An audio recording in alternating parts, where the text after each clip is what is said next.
The lower levels of Neo Ethelgard were a labyrinth of shadows and discarded technology.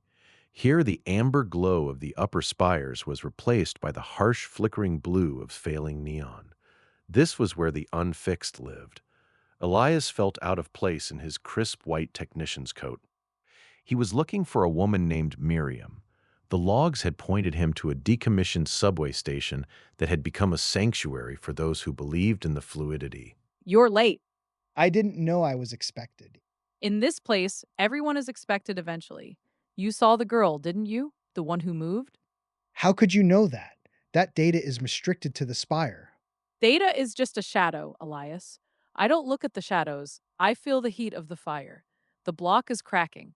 People like you call it an anomaly. We call it an awakening.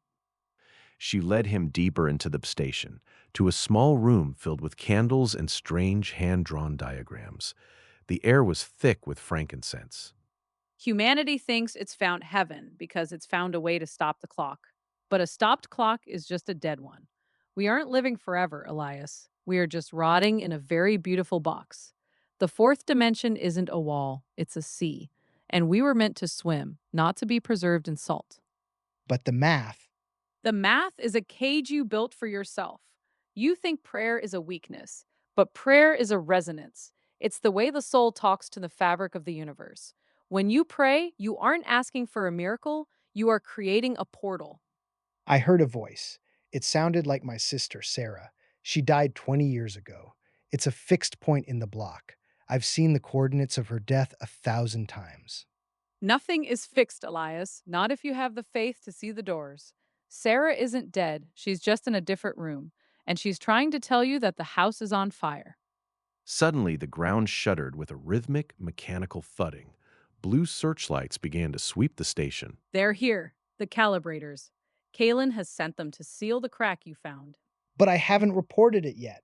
He doesn't need a report. He feels the block as much as I feel the light. He is the guardian of the cage. Go, follow the light, Elias. Not the amber light of the spire, but the light that burns behind your eyes. Elias scrambled into a crawl space and watched as a team of men in black armor entered. In the center stood Kalen. Where is the technician? He's already gone, Kalen. You can't calibrate a soul.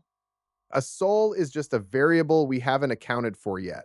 We will find him, and then we will ensure he stays exactly where he belongs. Kalen raised a tuning fork and a wave of blue energy filled the room. Elias felt the cold pressure of calibration pressing against his skin. Then he remembered Miriam's words. He focused on the light that burned behind his eyes. The pressure eased. When he opened his eyes, the room was empty. Only a single glowing feather remained on the floor where Miriam had stood.